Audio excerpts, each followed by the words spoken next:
So next up we have Michelle Ntampaka talking about building trustworthy machine learning models for astronomy. Please take it away. Hi folks, my name is Michelle Ntampaka. I am delighted to be here today.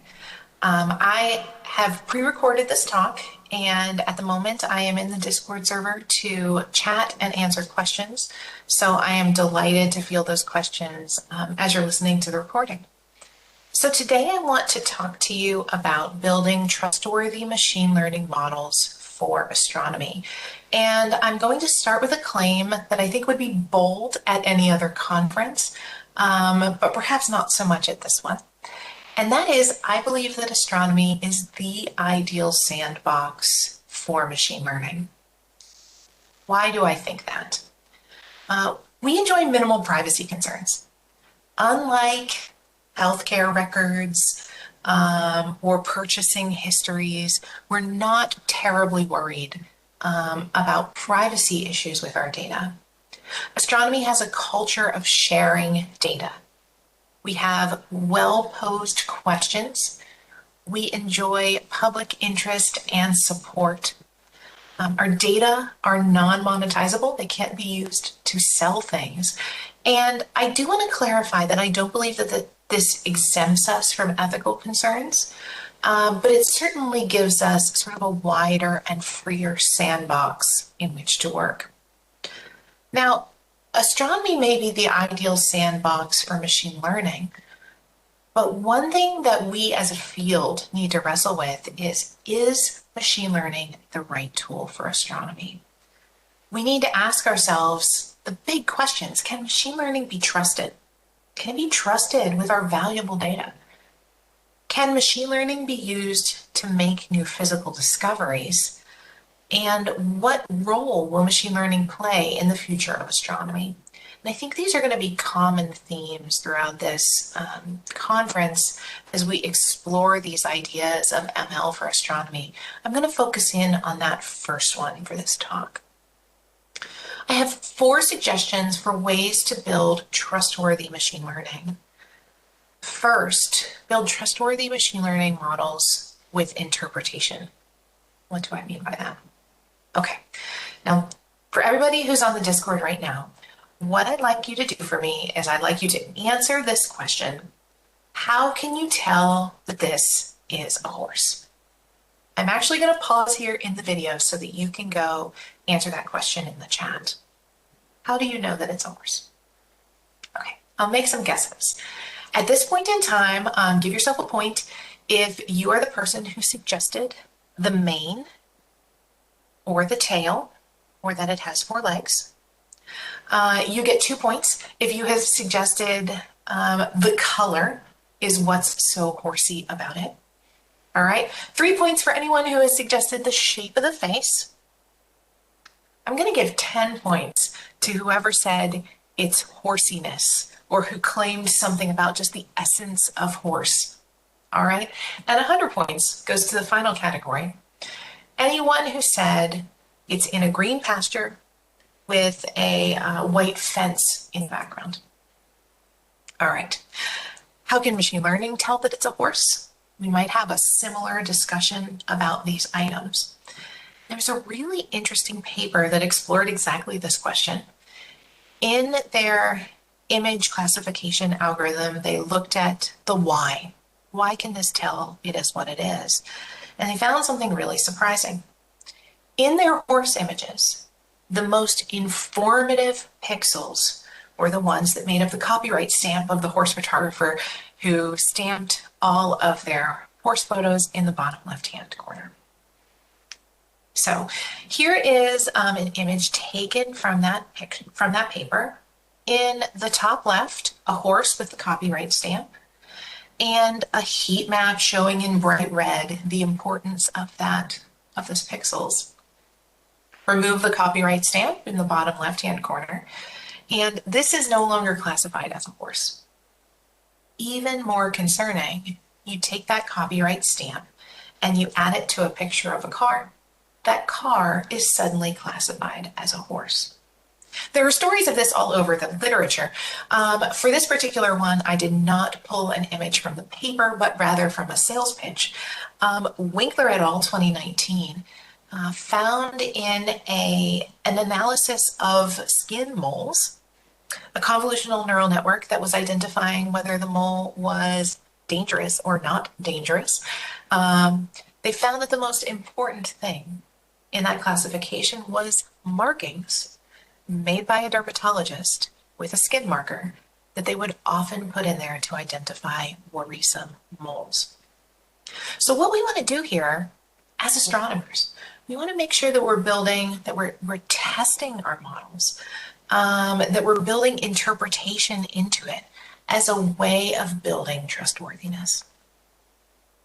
Okay, the second thing we can do to build trustworthiness is to use concise language. I'm going to call out one thing in particular, and that is overfitting.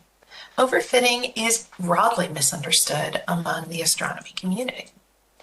I would define overfitting as the model has learned the training data too well. This particular type of model will underperform on the test data. It will give pessimistic results. Unfortunately, much of the astronomical community misunderstands this particular word. Instead, what they're trying to say is something like overspecialized. In a case of overspecialization, the model has learned subtleties of the simulation, of the training data that are not true of reality, and that gives optimistic results. So if we want to build broad astronomical community trust in machine learning, we need to be careful and concise with our words. The third way that we can build trust is by scrutinizing especially tremendously good results. I'm going to show an example from my own research. The details of this are not important. What you need to know is that I'm showing on the x-axis of each panel the true value of sigma 8 in this case. On the y-axis, the predicted value. On the left-hand side are trustworthy results, which have a scatter at about the theoretical limit for the data set I gave it. On the right-hand side are suspicious results. In this case, on the right-hand side, when I ran my model and plotted it up, the very first thing I did was check to see if I was actually plotting error bars, because in fact, they have disappeared behind the points. I'm seeing here a factor of 10 better results than should be theoretically possible. And I need now, as a researcher, to explore this. This is not the time to publish. This is the time to approach with scrutiny. I need to be asking, is this trustworthy? And will it generalize to real data? In my particular case, in the suspicious results, my machine learning cheated. Those results are not robust. The model will not generalize. It turns out that it had picked up on a simulation artifact that was not true of reality. It had memorized that simulation artifact, and it had used it to reverse engineer the truth. All right, so we need to approach our really good results with scrutiny. And the final way that we can build trust as a field in machine learning is exploration. Right. Start with sort of the penultimate picture, I think, of exploration. So what I've got here is a photo of Buzz Aldrin on the moon. And Google has this really interesting tool called Deep Dream. It is gradient descent in the pixel space. It basically asks the question, how would I need to change this picture to change the answer? So in the case of Buzz Aldrin, right now, classified as an astronaut, but we could change the pixels to change the answer, and we get this terrifying result. You can see the jog from the hoses on Buzz Aldrin's chest. You can see the street scene kind of along the back. You can see a wheel well for a vehicle in the top right-hand corner and some pedestrians. In the middle to bottom left, you'll see a two-headed, many-footed bird. All right, changing the pixels to change the answer. what kind of use is this in astronomy? For any kind of deep learning convolutional neural network that is classifying or regressing astronomical images. This can be a very useful tool because it can point you to the regions that are most informative for particular answers. So hand it a picture, ask it to twiddle with those answers slightly to change the regression value or change the classification.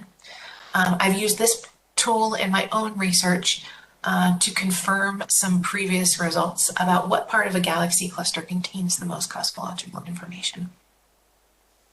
Another way that we can explore is through showing our showing our model data that it has not seen before, maybe sitting outside of the training set.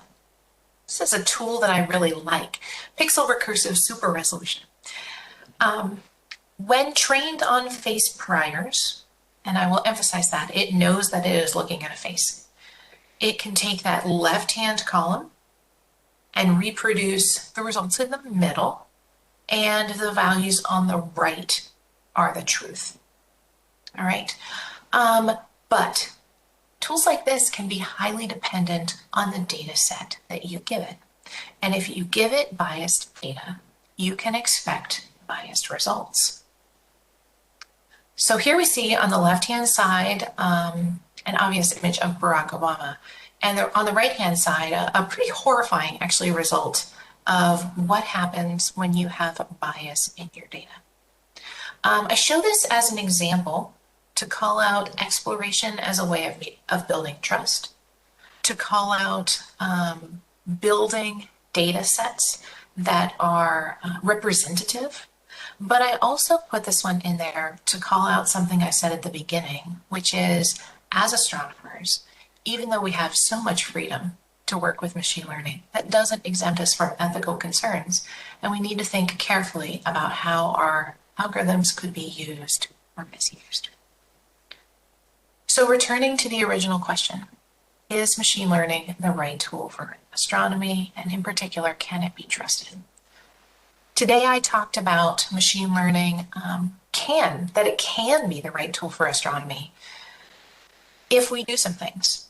We should interpret, we should explore, we should approach high accuracy results, too good to be true results with scrutiny, and we should use concise language.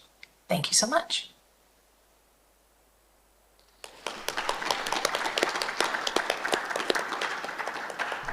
Thank you very much, Michelle, for a fascinating talk. It certainly stretched me as a chair trying to do the parallel processing on the Discord barrage that you set off in asking whether that was a horse or not, why that was a horse. I won't repeat everything that's been said on Discord, but questions, please, from the room. And there are some philosophical questions, I believe, in the Discord thread that's just passed, but I see Peter Tubin is asking one. Let's give him a second. That was a particularly fun talk to listen to and give, because I've never both been the teacher and the person chattering in the back of the room at the same time. So I got to hold both of those roles today. I wasn't quite prepared for this at 20 to 9 in the evening after a long day, but anyway. Peter Tubin remarks, this ML talk has become very psychedelic. I would agree. Well, I'll go back to just before that barrage. You did say that our ML questions our questions in astronomy are very well posed. Is that true in the ML context? Do you think that that's in all cases where they're all well posed? Oh, I like this question. I mean, no. Are all questions well posed? No. I think just one of the advantages that I wanted to call out here is that we have such a nice sandbox for machine learning researchers. Our data set can be very attractive because we have questions that we can ask concisely. Please give me the morphology of this galaxy. Please give me the mass of this galaxy cluster. Please tell me more about the spectrum of this object. As opposed to things like computer vision, which have more nebulous questions or a little bit harder to assess sort of the goodness of the answers to those questions. I think that was the particular thing that I was trying to call out in that point. Oh, cool. Thank you. Many people are typing. I don't know if any of these are questions or more psychedelic images of horses or... It really could go either way, couldn't it? Very, very cool, though. Oh, great, Michelle. Okay, we have a minute or so before the next talk, but Every time. please go ahead. It just makes me feel short. Hey, Michelle, it's great to see you. So what I think about when I think about building trust in machine learning is, of course, the generalizability of it. So we see loads of papers of people being like, look, I've got this great CNN and it applies to this data set and it does this great job. So I wonder if you can comment a little bit about building machine learning tools and approaches that are very general, that we can use for different data sets, that then helps us build as much trust in them as we have in things like Bayesian statistics and other tools that we use all the time. Yeah, I love this question. Okay, I think I have two comments to that. The first is, I think it's very natural as a field that we go through this first step of learning, which is, I have a tool and it does really well. And the thing I really want to challenge you with, you actually just hit the nail on the head, is now let's go the next step further and try to explain the why, try to address that. As far as tools that have broad applications, I'm a little more nervous to speak strongly here. I know there have been some great advances in transfer learning. So train a model on one thing, apply it to something different. But I'm not certain that some of the deep learning techniques, convolutional neural networks, and others are advanced enough yet to really generalize. You typically see, even in the machine learning world, you've got a neural network that's trained to play Go or to play chess, not to play board games. And I think technologically, we're probably just still a few steps away from that sort of broad generalizability. Awesome, thank you. Yeah. Cool. Thank you, Michelle, for a great talk and Absolutely. lots of food for thought. Thank you.